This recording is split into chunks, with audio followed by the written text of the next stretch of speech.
ঘরে থাকা কিছু উপকরণ দিয়ে কিভাবে আমি আমার মুরগিগুলোকে সুস্থ করি সেটা নিয়ে এসেছি আজকের এই ভিডিওতে। সবগুলি আমি প্র্যাকটিক্যালেই দেখাবো। আমরা যারা মুরগি পালন করি তারা কিন্তু ঘরোয়াভাবেই আমরা সাধারণত চিকিৎসা করে থাকি, কারণ আমাদের মতো মধ্যবিত্ত পরিবার থেকে ভেটেরিনারি দোকান থেকে মেডিসিন কিনে মুরগি পালন করা সম্ভব নয়। তাছাড়া ভেটেরিনারি মেডিসিন এনে যে মুরগিগুলোকে দিই আমার মুরগিগুলো যে সুস্থই হবে এটার কোনো মানে হয় না। আমি আমার হিসাবে আমি ভেটেরিনারি থেকেও অনেক কিছু মেডিসিন এনে প্রয়োগ করে দেখেছি, মুরগিগুলোকে অনেকভাবে অনেক দিকে ট্রাই করি।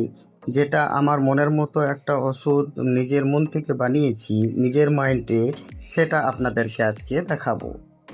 বাকি হায়াত মহত্ব উপরওয়ালার হাতে। তবে আমরা চেষ্টা করে থাকি কিছু উপকরণ দিয়ে আমরা আমাদের মুরগিগুলোকে বাঁচানোর। এখন কথা হলো, আমি আমার উপকরণ দিয়ে আমার মুরগিগুলোকে যেটা চেষ্টা করে তাদেরকে দেখেছি এবং তারা নির্দ্বিধায় অনেক সুস্থ বোধ করেছে, তাই আমি সেই জিনিসটা আপনাদের সামনে তুলে ধরেছি। মুরগির বাচ্চা বা মুরগি বড় হোক ছোট হোক তাদের কিন্তু ঝিমানো এটা একটা কমন রোগ। এটা সাধারণত একদিনেই হয়ে ওঠে না। এই ঝিমানো রোগ বা পালক ছেড়ে দেওয়া বা ডানা ঝুলে যাওয়া যে সমস্যাটা আপনারা দেখতে পান, সেগুলো কিন্তু একদিনই হয় না। এগুলো মোট কথায় হঠাৎ করে হয় না।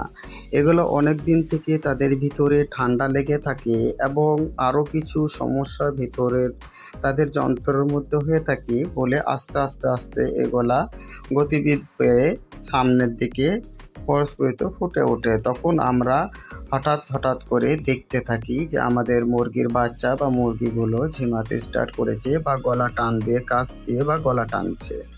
আরও কারণগুলো যেগুলো হয়, যেমন মুরগির পাতলা পায়খানা, আমাশা পায়খানা, চোনা পায়খানা এবং ককসাইটের মতো যে চিটচিটে পায়খানা এবং যেগুলো রক্ত আমাশা পায়খানা এক কথায়।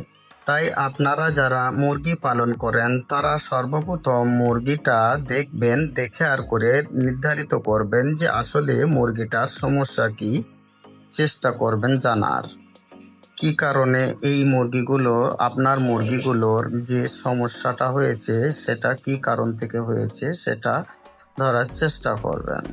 তারপরে আপনারা চিকিৎসা করবেন। আসসালামু আলাইকুম, আপনারা কেমন আছেন? আশা করি ভালো আছেন। দেশের ও দেশের বাইরে থেকে যারা আমাদের এই ভিডিওগুলো দেখতে থাকেন তাদেরকে আমার তরফ থেকে অনেক অনেক ধন্যবাদ ও শুভেচ্ছা। আর যারা এই চ্যানেলে নতুন দর্শক তাদের কাছে আমার একান্ত অনুরোধ, আপনারা আমাদের চ্যানেলটিকে সাবস্ক্রাইব করে একটা লাইক এবং কমেন্ট করে আমাদের পাশে থাকবেন।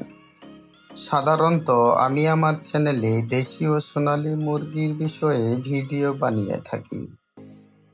আমরা সাধারণত যে সমস্ত মুরগি পালন করি, ছোট খামার হোক বা বড় খামার হোক, কিন্তু একটা জিনিস জেনে রাখবেন, যেটা আমরা মেডিসিন শপ থেকে মেডিসিন কিনে যেরকমভাবে আমরা মুরগিগুলোকে সুস্থ করার চেষ্টা করি রোগের থেকে, সেরকমই প্রাকৃতিক কিছু জিনিসও আছে যে ওষুধগুলো ঘরোয়া টোটকা হিসাবে আমরা ব্যবহার করি।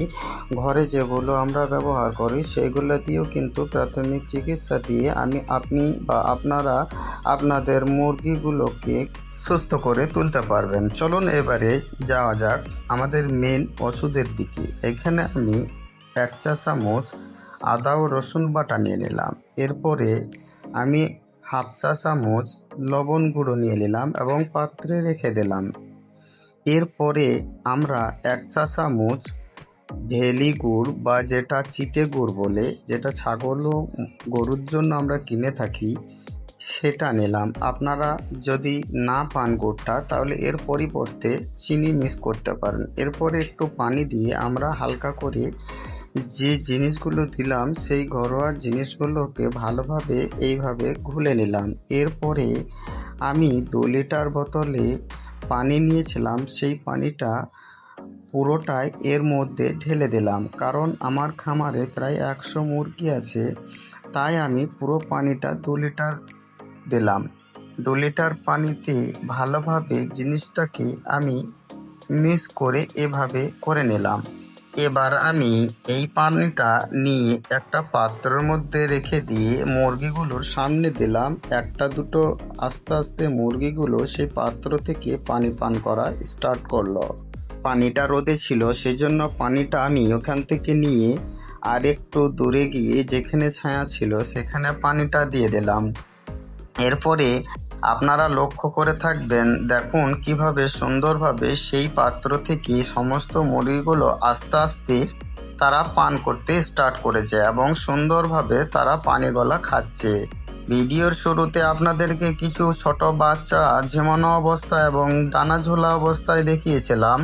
তারা এখন এই পানিটা পান করার পরে আধ ঘন্টা পর আবার আমি যখন ভিডিওটা তুললাম তখন তারা কিন্তু অনেকটাই অ্যাক্টিভ হয়ে গিয়েছে এবং তারা সুন্দরভাবে হাঁটাচলা করছে।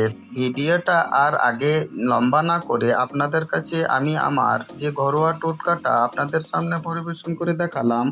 আপনারা চাইলে আপনাদের বাড়িতে যে মুরগিগুলো আছে তাদের যদি এরকম সমস্যা হয়ে থাকে তো আপনাদের কাছে আমার অনুরোধ, আমার এই টোটকাটা আপনারা প্রয়োগ করে দেখতে পারেন।